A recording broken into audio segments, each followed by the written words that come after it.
Okay. I think we are good to kick off. So, good afternoon, everybody. My name is Lucinda Creighton. I'm Senior Europe Advisor with the Counter-Extremism Project, and I'm really delighted to be facilitating this webinar today, where we will launch a really excellent report which has been authored by our Senior Advisor in the UK, Liam Duffy, who you can see in front of you. His report is entitled Gradualists to Jihadists, Islamist Narratives in the West. And I'm really looking forward to teasing out some of the themes and issues and indeed recommendations that he has included in his extremely comprehensive report. First, just to give you a short introduction to CEP, the Counter-Extremism Project. CEP, as many of you will be aware, is a non-governmental organization headquartered in New York and with operations in London, Berlin, and Brussels.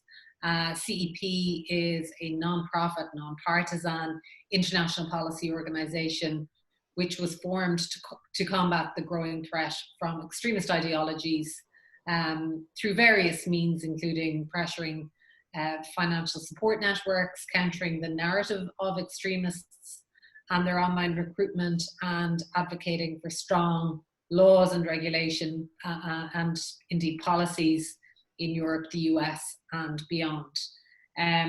So I'm delighted to coordinate CEP's European activities. That all happens through our Brussels office. And together with our senior advisory team and our technical in-house experts, we seek to inform European policymakers in Brussels and indeed across national capitals on policy and regulatory responses to the threats posed by the funding of terrorist and extremist organizations, the challenge of returning foreign fighters, and indeed their rehabilitation and reintegration into European society, and importantly, how to combat Islamist ideology in Europe, which is going to be the core theme of our discussion today. I'm pleased to say that under the CEP banner, we've worked extensively with Liam by supporting his excellent work training counter-terrorism officers within the Met Police and the London Fire Brigade.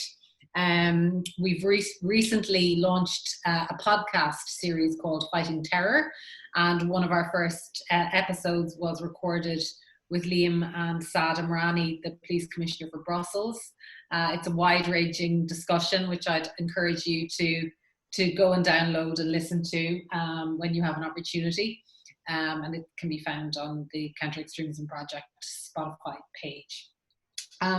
So just to perhaps bring us back to today's presentation and the launch of Liam's paper, Gradualists to Jihadists, Islamist Narratives in the West.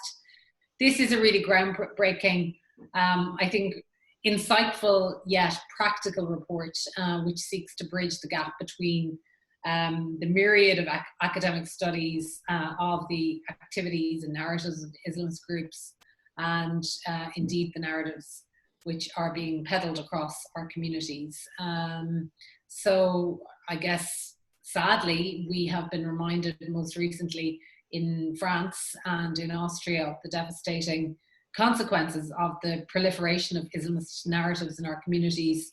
And while policymakers, I think, have worked to respond in recent years in particular, I think that the efficacy of those responses has been really mixed. And that's why I think hearing from practitioners like Liam, who can give really hands-on insights and recommendations, I think is a really positive step in the right direction, and hopefully will be useful and informative for policymakers across Europe and of course in the UK, where Liam is based. So I'm looking forward to discussing the paper and perhaps to kick off, Liam, I'll just ask you to give a short introduction to your paper, and then we can tease out some of the themes and issues that you have highlighted in your work. Sure. So to do that, what I'll do is I'll share my screen because I've got some slides, a little presentation, so I can give a bit of an intro where the paper came from. I know we all started this a few months ago, so probably worth giving the origin story, like it's a comic book villain, I guess. So bear with me. I've lost my share screen, but oh, there we are.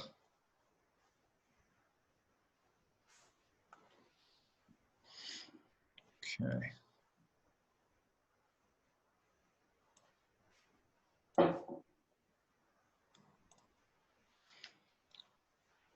Okay, Lucinda, if you can just give us a thumbs up if you can see the slides and everything. Awesome. Okay. Yeah, so this is the front cover of the paper that you'll be able to access on the CEP website. I think it's already on there, so I'll drop the link in the chat. But I guess, Lucinda, on your first question about where this came from, I think you're right to bring up France and Austria, because I think back when this all got started, when the writing and the research started for this back in the summer, I mean, we were kind of aware of what was going on behind the scenes in terms of policy in both France and Austria, and to a lesser extent, Germany, Scandinavian countries, Belgium as well. But I don't think any of us envisaged the attacks that would happen and the kind of strong policy response, not just the strong policy response, but the attention on the policy response that we've seen, particularly in France's case as well. So yeah, could not have imagined developments in the last few months when this was originally being written, really. But I think, as you said, it just makes it all the more pertinent, all the more pressing of a concern that we turn our attention to this, I think. So what I'll do is now I'll talk through the thinking behind the paper and just some of the themes, but in a very kind of overview, high-level way, because like I said, I think the paper itself is maybe 30 or 40 pages, so it's not a big encyclopedia, but it's meant to be fairly comprehensive overview of Islamist narratives from across the Islamist spectrum in Western countries. Obviously focuses on the UK because that's the picture that I'm most familiar with, but also looks at kind of American jihadists and Islamists, European as well. And you know, there's echoes of the same narratives wherever you are in a Western country from Islamist groups. So I think it's still relevant, even though it uses a lot of UK examples. So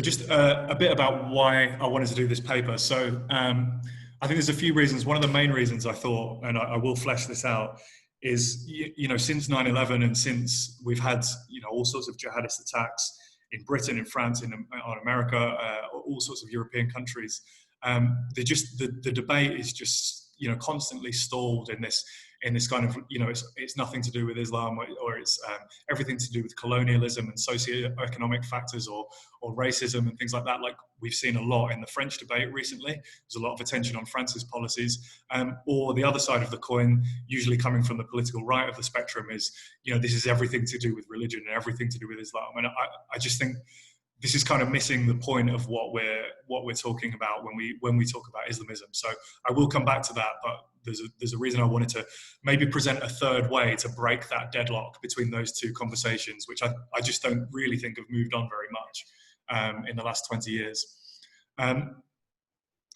So the other bit was, you know, like based on that conversation, the theological claims and the narratives of Islamist and Salafi jihadist groups are important, but they're also very complex. And I don't think I can see on the chat that Manwar Ali is on the call, who is about as well versed in the Salafi jihadist ideology as anybody around, and he's got a really in-depth grasp and understanding of this. But you know, it's not realistic for everybody who's working right from a grassroots level to implementing policy at a ministerial level to have a real, you know, in-depth knowledge of Salafi jihadist ideology. So I think I really wanted to distill what are the important parts, what are the bits that make this the most simple to understand, and also simple to counter of Islamist narratives. And again, linked to that, having worked on having seen a lot of projects that are delivered under countering violent extremism, CVE, PVE, countering extremism, all the various strands that are around the world, I was always left, or I was frequently left with a sense that we were kind of missing the elephant in the room, which was the political dimension of this problem. So, it's not uncommon, if I can be blunt, to go to conferences and events, and there's really good stuff, really laudable stuff going on, like cohesion work and stuff about tolerance and interfaith initiatives. But I always felt like fundamentally the political claims and the political ideology of Islamism and jihadism was kind of being overlooked, and we hadn't really confronted that much. So as a corollary to that, I wanted to present this paper to show how we can better tackle the political narratives and claims, but also I think to just make us a bit more comfortable talking about this. I think if we move away from the idea that this is simply a religious issue, or it's anything but a religious issue, there's a third way. I think as practitioners and policymakers, we can be on a bit more comfortable terrain talking about this, because I understand it is sensitive, it is complex. The last thing we want to do is make anybody feel victimized or anything like that. So I think this third way, I hope, will present an alternative approach. And of course, I want to see a bit of greater focus in some of our programming as well, and our policies.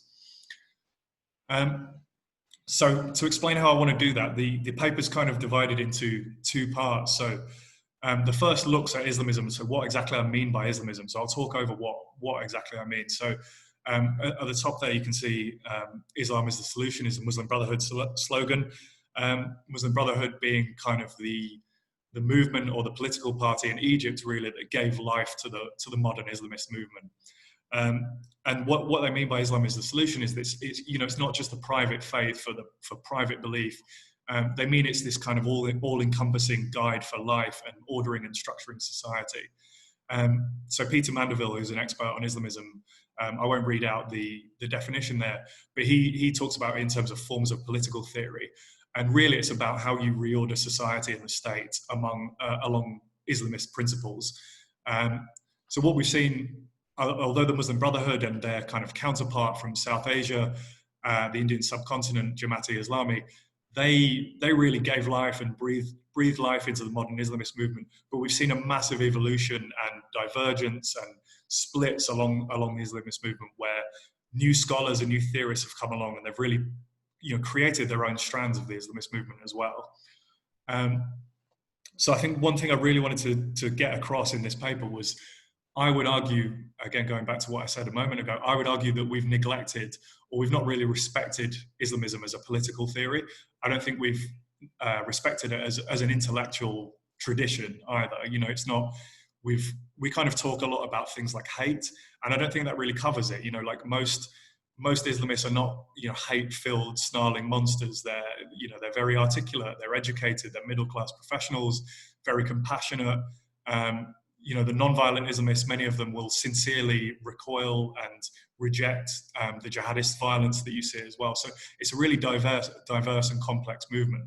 And I've just put some of the names and key figures up there. So Hassan al-Banna, Maududi, these were really the people who started it in the mid-20th century, or the early to mid-20th century.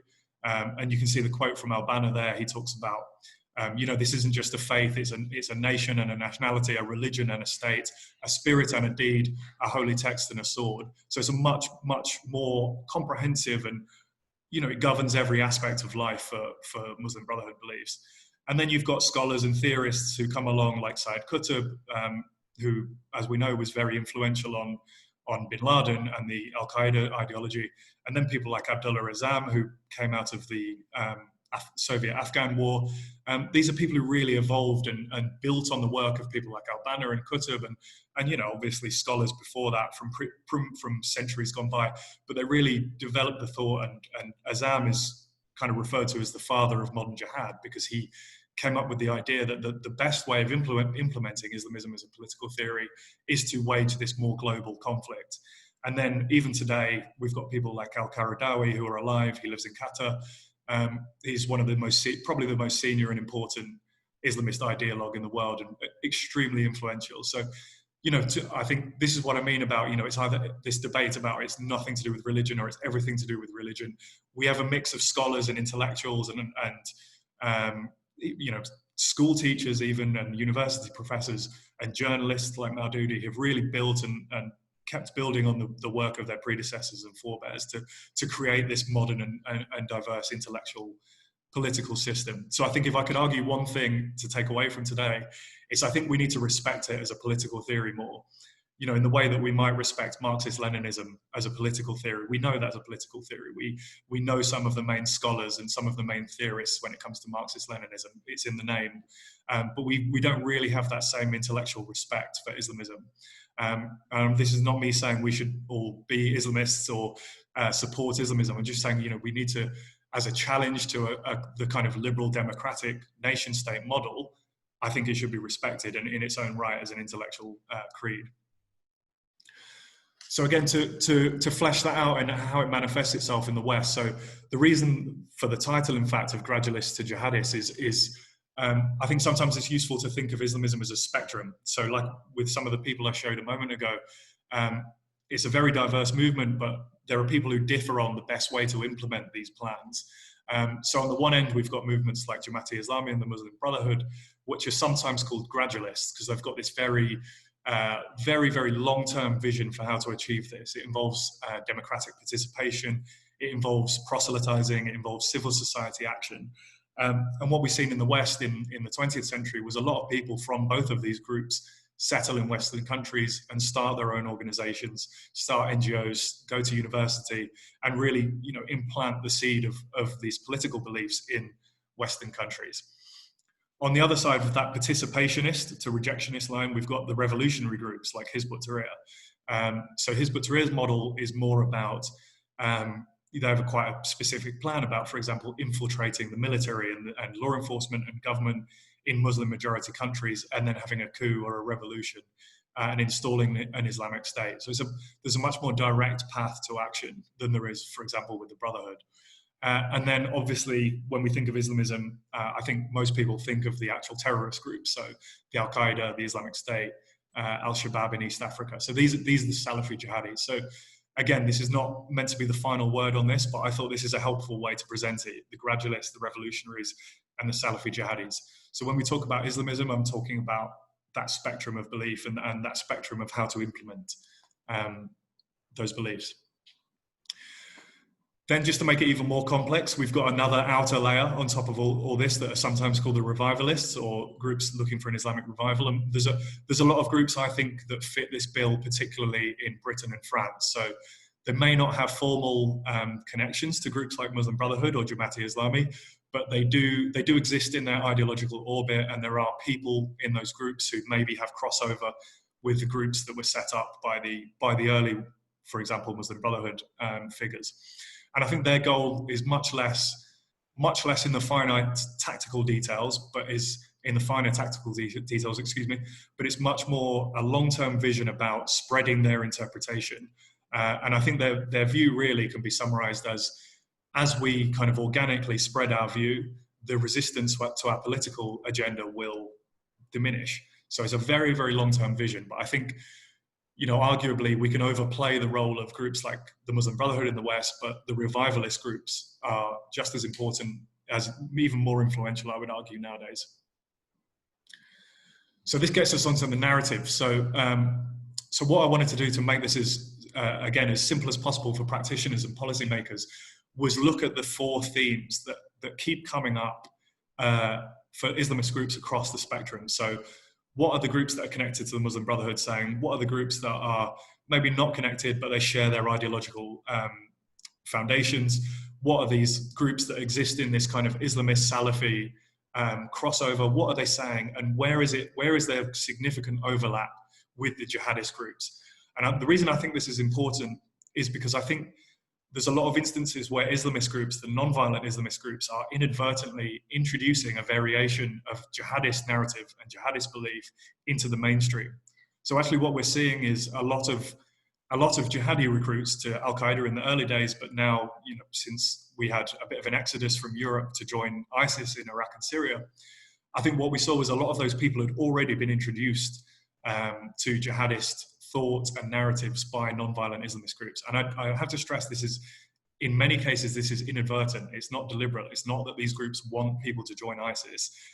It's just a byproduct. So I do want to make one thing really clear before I talk about this. At no point does this paper argue for any kind of legal sanction on non-violent Islamist groups. It doesn't argue for censorship. I'm not saying we need to like go all cancel culture on these people. You know, I think in a liberal democracy, there's room for other ideas and there's room for legal groups. If they cross the threshold into violence, then obviously the law deals with that. But if it's just on speech, I'm not arguing for any restrictions on speech. I'm just arguing for a better understanding of the narratives and the claims. So I divided it into 4 main themes, which I'll talk through. You can see the headers there. So I think the first theme in understanding a lot of Islamist groups is this. I struggled with how to phrase this, and I came up with enmity for the West, because I think you really need to go back to how people like Hassan al-Banna and Maududi existed and the world they existed in. So they existed against the backdrop of largely British and European colonialism. And in many cases, their Islamism, the political thought that they developed was, as they saw it, a kind of response or an answer to the threat that the West posed to their way of life. So they came to see the West as a religious, as a moral, as a material, and importantly as a military construct, as a kind of existential threat to what they saw was the correct interpretation of Islam. So I think this is a really key quote from Martin Frampton's massive book on the Muslim Brotherhood's relationship with the West. And he talks about how the Brotherhood in the early days inhabited a universe in which the West, as they saw it, kind of was closing in on all sides. And there was this moral degeneracy and materialism.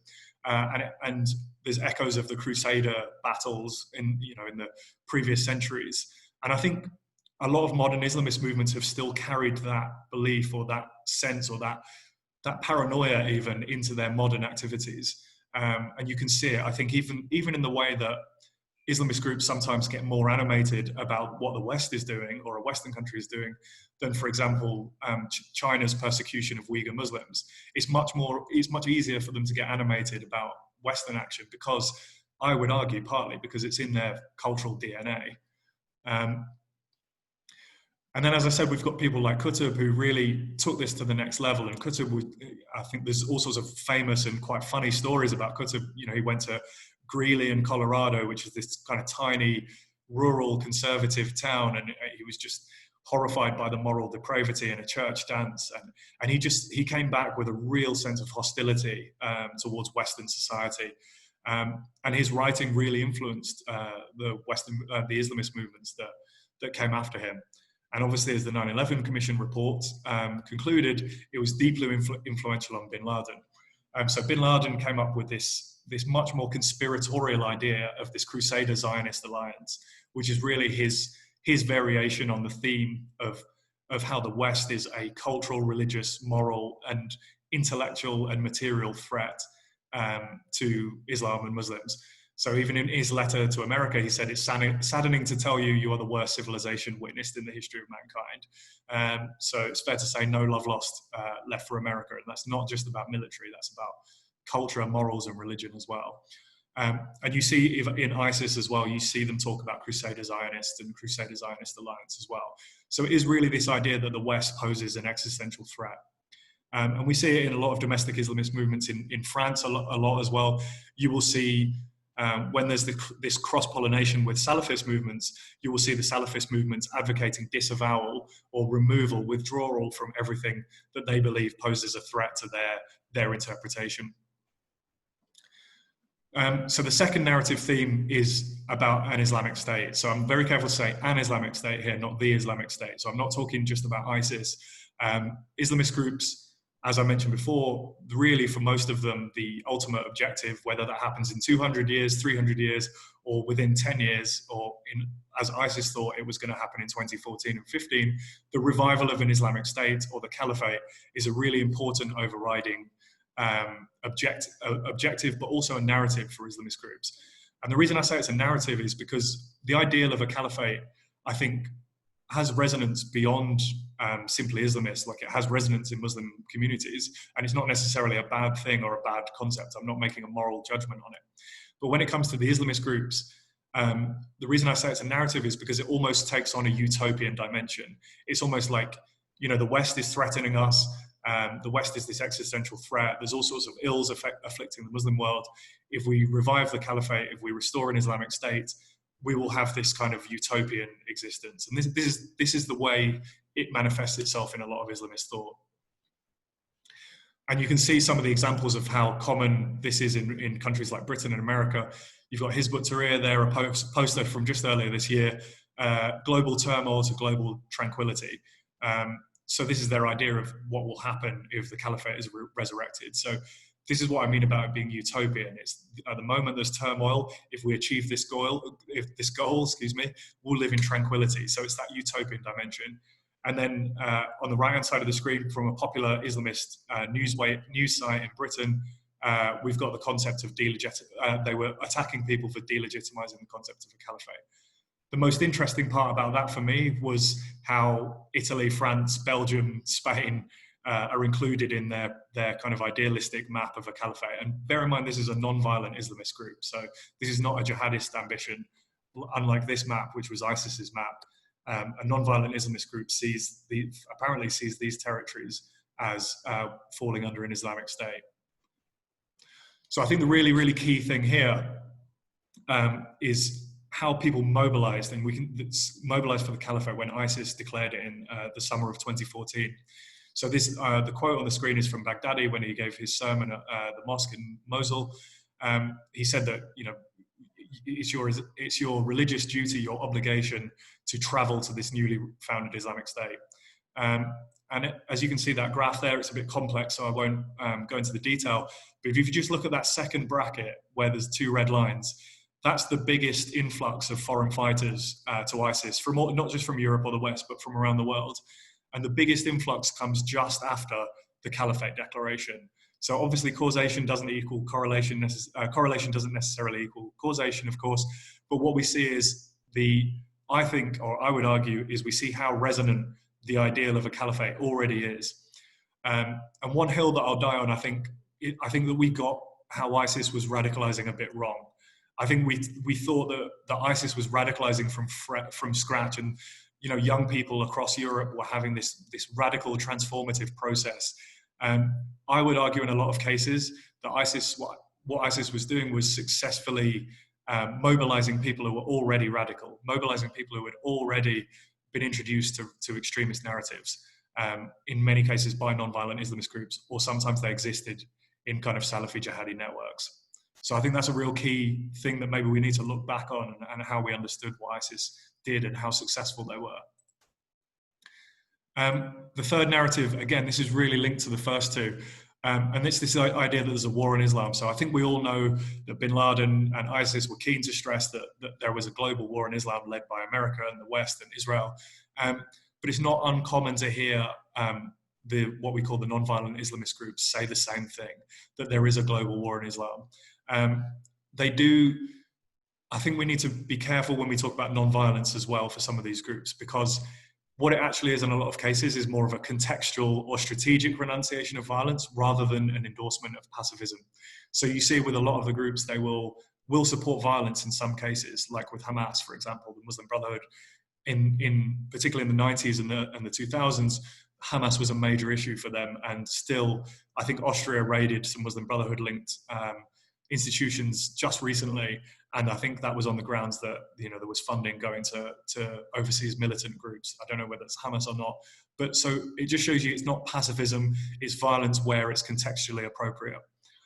Some groups, even groups that have been fairly mainstream in some cases, have either advocated or failed to condemn violence against British and American troops in Iraq and Afghanistan. So in certain cases, they do think jihad, and it is jihad, they think jihad is justified, and will openly say it as well. The problem that this arises is to young followers is if jihad or terror or suicide bombing is justified in X, Y, and Z case, and there's also a global war in Islam, as you said, told me a few days ago, why is violence not justified everywhere else? Because they're also telling people that taking up arms in defense of Islam and Muslims is a religious obligation. So I think that's a really key question to ask, is if you're spreading this idea, why is it okay in Palestine and Israel or Iraq and Afghanistan? Why is it not okay anywhere else in the world? And I know we've seen the role of foreign policy has been a hot topic over the years when it comes to jihadist terror. And I think we go back to the 2012 attack in Toulouse with Mohammed Marat, where he killed French soldiers and he killed Jewish school children and a rabbi. And I think that really tells you an awful lot about the choice of target. And I think we maybe interpreted it wrongly. We thought, oh, okay, their quarrel is with foreign policy when we think about jihadists. And it's actually the quarrel with foreign policy is itself ideological. The dispute over foreign policy exists because of the ideological beliefs. And I think Suad Marad's, the quote from Suad Marad, who's Mohammed's sister, is almost as instructive as anything Mohammed did or said himself. So Suad Marad was in Islamist and Salafi circles in Toulouse in southwest France. She wasn't a jihadi, but she was in these circles. And after her brother killed, and sorry to be blunt, killed an 8-year-old Jewish schoolchild, which is Miriam Montenegro, is pictured there, shot her at point blank range. She goes and tells the media she's proud of her brother. He fought until the end. Jews and all those who massacre Muslims, I detest them. Again, this is a guy who's killed an 8-year-old girl. So it just shows you that kind of militant belief can exist outside of jihadi milieus and jihadi ecosystems with the more militant Islamist and Salafi milieus. Then the fourth narrative theme is, again, struggled with how to encapsulate this one in one title, but one theme that kept coming up was the idea that communities are under siege somehow. So it comes up a lot in literature. And the Casey review, Louise Casey's review in 2016 conducted for the government, I think really hit the nail on the head with this. So, it said that these groups, as in some of the Islamist groups that act as kind of humanitarian and advocacy groups, their business model is based on presenting a picture of persecution and oppression of Muslims in Britain. Sorry, that should be Muslims, not Muslim. So again, if communities are under siege and under attack, yet we're supposed to defend Muslims and Islam, then it begs the question, surely, this is as close as you can get to advocating violence as possible without doing so openly. So again, I think that's just a bit of a dangerous narrative to put out there.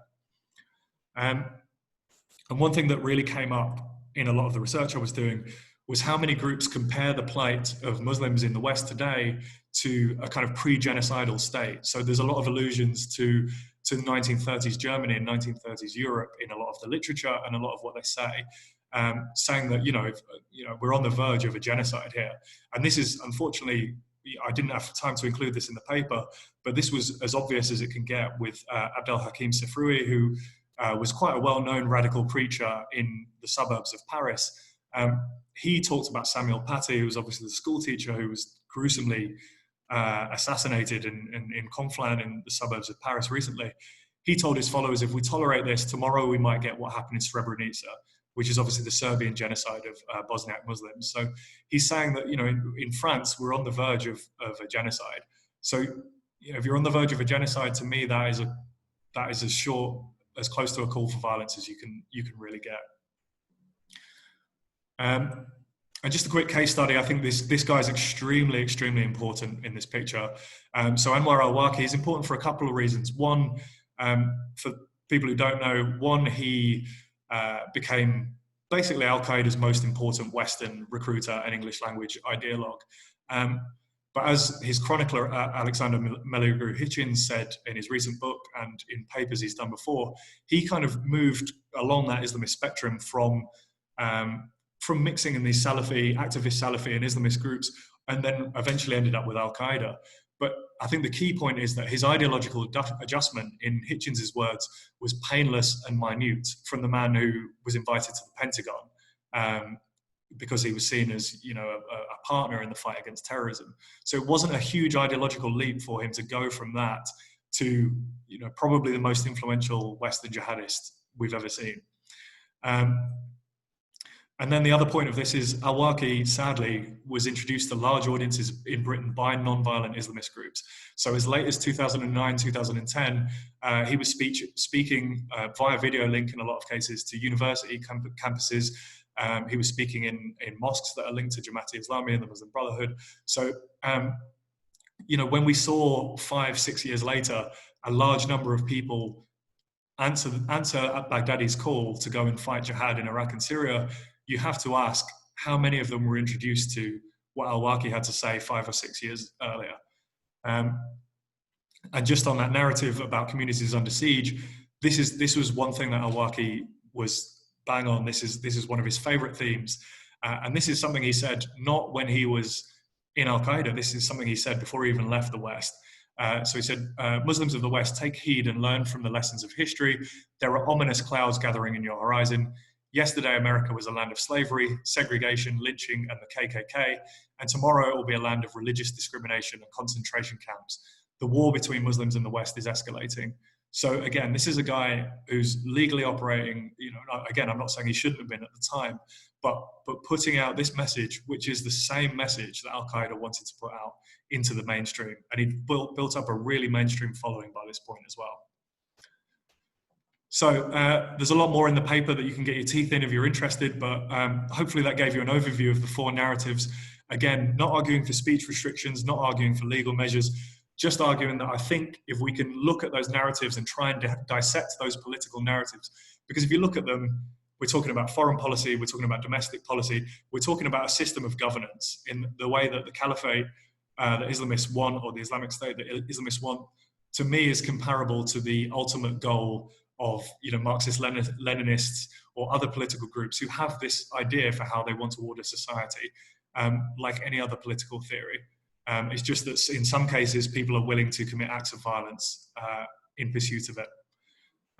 So focus on those narratives, I think, could be really useful. I think it could reduce conflation with conservative religious practice and Islamism as a political theory, because in many cases, Islamists are not, in terms of their practice, are not even that conservative. So I think we need to move away from this idea that there's, you know, the more conservative or the more orthodox somebody is, the further towards radicalization they are, because it's just not true. I think fundamentally this is a political issue underpinned by religious belief. So I think if we're more confident treating it that way and understanding it that way, I'd argue we're going to make it a lot easier for ourselves, and we're going to be able to do this alongside Western Muslim communities and not in an antagonistic way.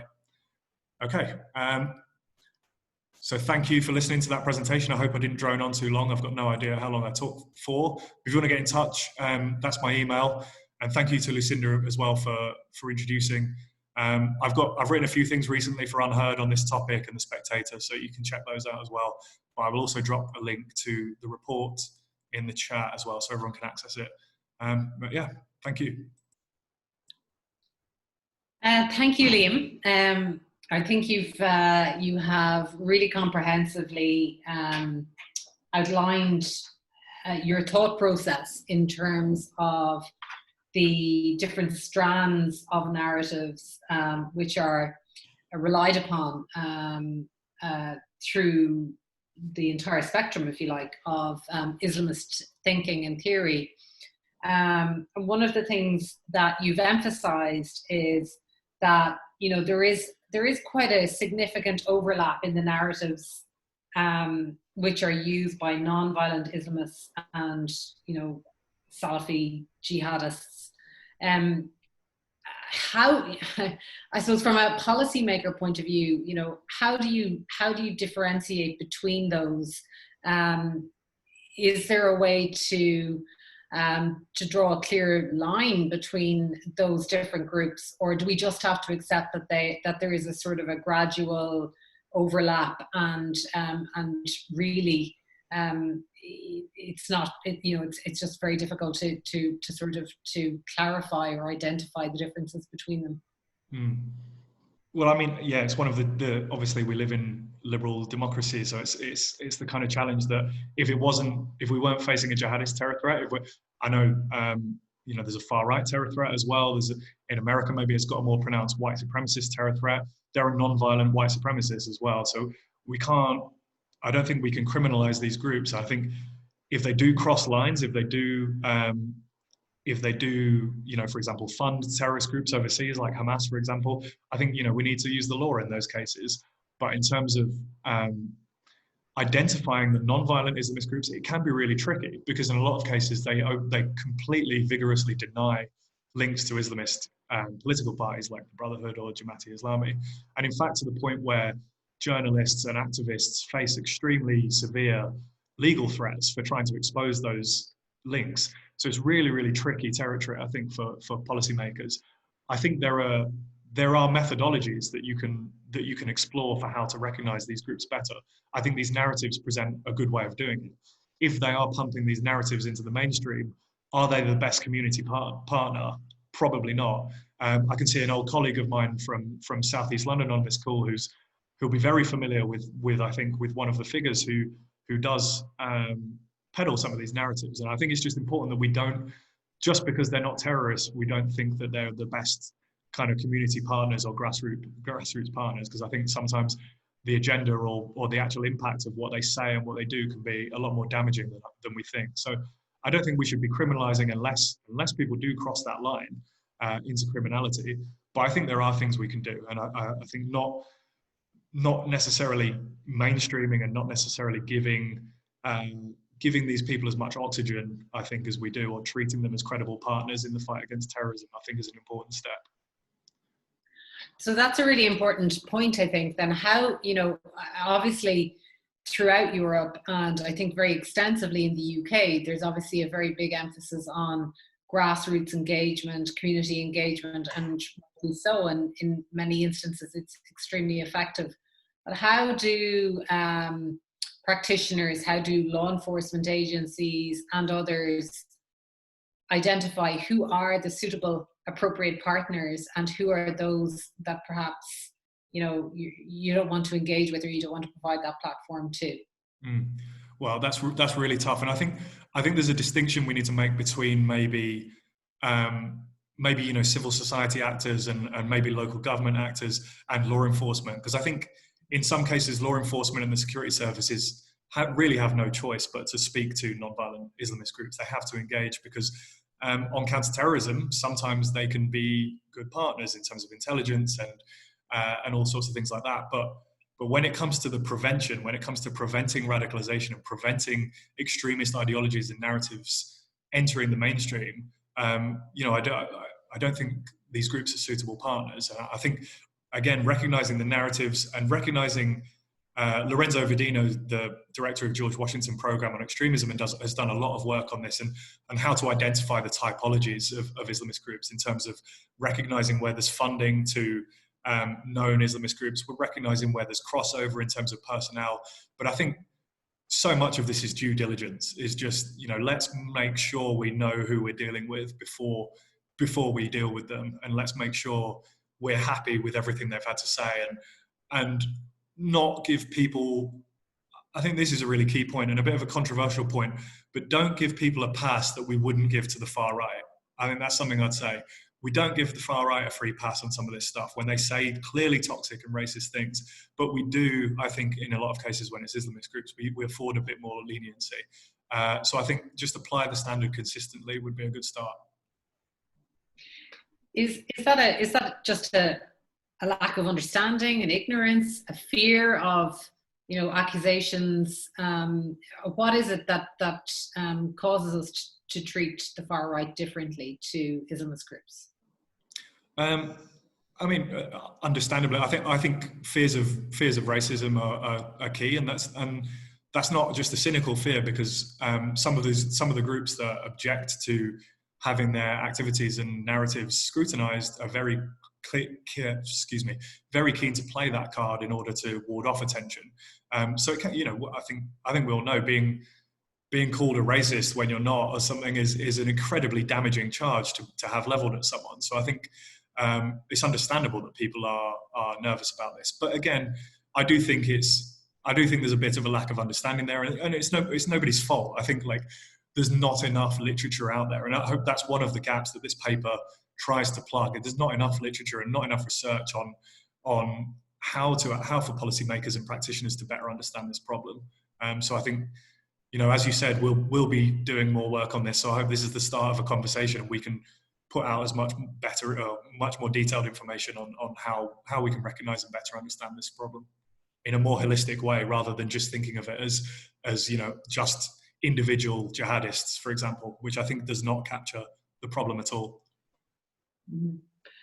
Kind of, I suppose, following on from that, obviously grievance is a big part of it's a kind of a thread through all of the narratives in a sense. One of your recommendations is that program designers, and I presume that you're referring to those who are developing programs for community programs, that initiatives are designed to encourage inclusion and belonging, but that they don't inadvertently exacerbate feelings of difference, division, and grievance, or rivalry with other groups. How have you sort of experienced that or witnessed that in a practical sense, and what are the mechanisms, if you like, by which that can be avoided for those who are working on the ground? Well, yeah, this is a really key point, and again, it's a controversial one. I'm doing our fair share of flirting with controversy here. A lot of these Islamist groups, what I would uncharitably call identity politics, is kind of is a real coup for them, because it allows them to dress up. And this is again, not to bang on about him, but in Lorenzo Vidino's latest book, an ex-Islamist that he speaks to openly says that, you know, a lot of the times they'll dress their theory and dress their ambitions in kind of postmodern identity politics language. And that just, you know, makes a lot of people back off from wanting to touch this, because, and again, I'd say just in the last few years, we've seen much more of a mainstreaming of identity politics. And it does make it easier, I think, for Islamist groups to operate. So I think it comes back to the universalist point, you know, let's treat everybody the same rather than affording special treatment for people based on what they will claim are their identity markers. But it is difficult, and you're right to bring up that there are really laudable projects that are focused on inclusion, but we do have to be careful that that doesn't stray into identity, where we're dividing people up into identity. And I have seen it, unfortunately. I have seen what I would argue where people are being divided up by identity rather than emphasizing common bonds and common values and you know, how we're all working together and we're all on equal footing in terms of citizenship. I think the more we can do that, the better.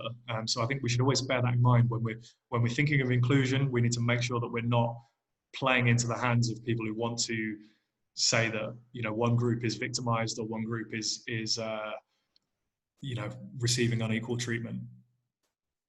Mm-hmm. Thanks. Just a reminder to our participants that you can ask questions through the chat function. We have, I think, 8 minutes left in our session. One question that's come in, which I think is a really good one and relates directly to everything you've been talking about. How do we deal with a faith that does not recognize the separation of church and state? And the questioner says, I'm referring to the non-violent Islamists here. Well, yeah, I mean, this is the conversation that's playing out in France before our eyes. Is this, and it's no surprise that it's playing out in France before almost any other country, because France has secularism, laicity, doesn't translate exactly, but has laicity ingrained in its constitution. And since the 1905 law of separation, it's you know, one of the key values and principles of the Republic. So again, it's no surprise we're seeing this this shift in understanding or shift in attention towards non-violent Islamists. I think just on the point about faith, I think one of the reasons I'm keen to stress that we deal with this more as a political problem is I think it is still useful to make that distinction and actually quite clearly make that distinction, because even though the number of people who maybe sympathize with Islamist beliefs in France is not insignificant, but it is still a minority, and quite a small minority.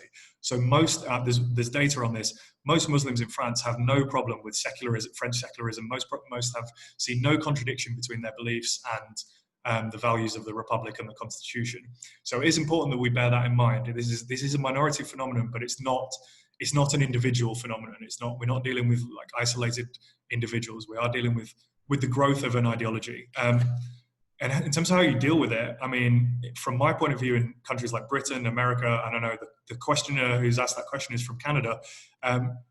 You know, we live in free society. So if people want to advocate for an Islamist governing order, that's fine, that's their right. The challenge for me is that a lot of the groups are not open about this. So they will start advocacy groups or charities or humanitarian groups or even anti-racism groups, and to obscure their activities. So I think if we were dealing with an Islamist movement that was in the open and being open about its agenda, we could much more easily defeat them in the public square, the battle of ideas. But that's not what they're doing. So I think we need to not have the wool pulled over our eyes about the true intentions of some non-violent Islamist groups. I would prefer that they were, I don't want to ban non-violent Islamist groups, I would just prefer that they're open about their beliefs. Mm-hmm. I have another question which relates to imams, the role of imams, and whether they should be asked if they are requesting or asking followers of the faith to be patient and compromise, but when an Islamic State is established, the Sharia would require non-Muslims to be subordinate. So again, I guess that's about, it's about transparency in terms of the ultimate objective. Well, I know that's come from Manwar, who I will completely defer, to his wealth of, his universe of knowledge on this subject. But in terms of this paper, I think stuff like that is beyond the scope of this paper. I'm not advocating that people are, questioned on their beliefs or anything like that. I think we just need to be aware that these beliefs and this intellectual political theory does exist, and probably is a bit more out there and a bit more mainstream than we like to think. So I think if we're aware of that, we're better equipped to combat it. I know Manuel's very, very keen to make sure that there are, particularly when we're dealing with de-radicalization in prisons or prison chaplains and things like that. I know Manuel's very keen to make sure that we're getting the right people for that. So I think when we're enlisting allies in the fight against extremism and terrorism, that's when these conversations come in. But in terms of, just intruding on people's beliefs, even if it's belief systems that I completely disagree with, like Islamism, that's not what I'm advocating in this paper or in general. So, but again, Manuel's knowledge on this is far, far superior than mine. So he and I can have a conversation offline about this. Mm-hmm. I think navigating, some of the complex narratives that you've outlined in the paper is really challenging for policymakers. So, for example, I think we're all familiar with some of the criticism of the PREVENT program and other similar programs in other European countries, where they're kind of presented as being intelligence gathering operations. They're, effectively designed to monitor rather than support. And I suppose one question I would have is, how can those programs defend liberal democratic values while at the same time, really engaging at community level and, I suppose, debunking some of the suspicions and, I suppose, prevent themselves from being manipulated by those who want to propagate these narratives. They're so easily turned into a perceived negative. How can authorities prevent that happening? You're very well placed, Liam, to have an answer to this, because you've been that soldier, so to speak. Actually, there's some people on this call who are probably much better placed. I know I can see some names of people who deliver PREVENT right now and counter-extremism strategy right now. So, if they want to loop into this conversation afterwards, that would be great. But I think some of the people I'm talking about and looking down this list of names are doing a really excellent job of that. And so much of it is just about being transparent. And these people, there's some coordinators and education officers on the call I can see, and both from counter-extremism and PREVENT, who are doing an amazing job of going out day after day and speaking to audiences face to face and allaying their fears. It is an uphill battle. I think, the groups that want to present things like PREVENT and counter-extremism strategy are really good at what they do. They want to present it as securitizing or intelligence gathering. They are very good at that. But equally, progress has been made in the last few years, I think, on this front. And it is because of, I'll be honest with you, I used the term relentless activism earlier of Islamist groups. I think relentless activism in response is the appropriate response. And that's you know, maybe without knowing it, that's what a lot of the people employed in Prevent have been doing. Relentless activism, going out and training and speaking to people and helping institutions with their policies and just demystifying and taking some of the transparency around it. And like the people who do work in Prevent now, I have my criticisms and my qualms and things like that. And there's a Prevent review coming up, which I guess will start a conversation about whether Prevent even exists in a few years. So I think these, you know, all of these conversations are on the table, but fundamentally, whether the bits and pieces we agree or disagree with, it's not what the worst critics say. It's just not that. It's so far from that. And I think the activism of the people employed in it has been really positive. I think so. We need to keep that up and recognise how successful that has been. Mm-hmm. Thanks, Liam. I think we're pretty much out of time, but just maybe one last question. Which might be a long one. So could you elaborate on potential differences or similarities between Islamist narratives in the West versus those in the Middle East or Southeast Asia? That will be tough for me because I don't speak the languages, and especially for this paper was really focusing on Western Islamists. So I think still, as we saw from the quote from Martin Frampton's book, which is really about, for example, the Muslim Brotherhood and the West, not in the West. The things like the idea that there's a global war on Islam and Muslims and how the West represents a serious intellectual and existential threat, I think that's common no matter where it is in the world. So there are commonalities for sure, but just what I deal with this in this paper is just really in terms of Western groups. There's one quick question, I wonder if I can answer it, because I know it's from somebody who works in the counter-extremism, delivery of counter-extremism. So it's about economic alternative in Islamist networks, increase the threat in the West. So I can really quickly do that because I know people have to jump off the call.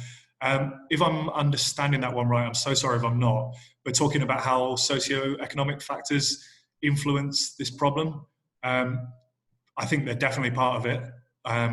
I don't think they're the be-all and end-all, like in the way that maybe we've understood in the past, that this is simply a problem of socio-economic problems. But for example, if you look at France, where this conversation on Islamism is really happening, is in the districts where Islamist groups have operated. Although there has been a lot of investment, billions of euros, in fact, in the last few years in what are known as the banlieue or the districts, there has been a bit of a retreat of public services, and where those retreat of public services has happened, Islamist groups have stepped in. So there's definitely a dynamic here where this plays a role. And in terms of the research that was done by the Institut Montaigne, the think tank, I think I mentioned it earlier, that talked about the growth of Islamist ideology, there is overlap with some of the more deprived areas, but not very neat overlap. So it's part of the picture, but not the entire picture. So I hope that answered it, if I was understanding it right. If not, definitely happy to have that conversation on Twitter or WhatsApp or email. So I hope that got it. Okay, super. Well, if the comments are anything to judge by, Liam, I think that your paper is extremely well received, and no doubt it'll be widely read throughout the CVE community in the UK and beyond. I think it's one of the most comprehensive evaluations and assessments of Islamist ideologies that I have seen, coming from a really practical perspective. And I think your recommendations in the report will be extremely valuable for many of your colleagues, fellow practitioners, but also for academics, and I think probably very crucially for policymakers. And we certainly, through our CEP network, intend to share it widely with policymakers, not just in the UK, but in other European member states as well, and indeed in the European Union institutions. So I think for now we have run a little bit over time, so I will draw our discussion to an end. Thank you very much for a really clear and lucid overview of what is a really comprehensive paper. Your presentation was excellent. I think you've answered all of the questions that we've been asked so far today, and no doubt if other if others arise, I know that my colleague Mary Kate, the head of our Brussels office, has shared Liam's contact details again directly there on the chat function. So I know that Liam, as he has said, is happy to carry on this discussion with many of you beyond this webinar. So Liam, thank you once again on behalf of the Counter-Extremism Project, and I think I can say on behalf of all of the attendees in this webinar also. Thank you so much. I just want to say I've dropped the link to the report in the chat if anyone wants to get to it, and I will obviously be plugging it on every social media channel as well. So hopefully the conversation continues from here. Thank you so much for having me. Great. Thank you, and thank you everybody for joining us this afternoon. Thanks a lot. Bye.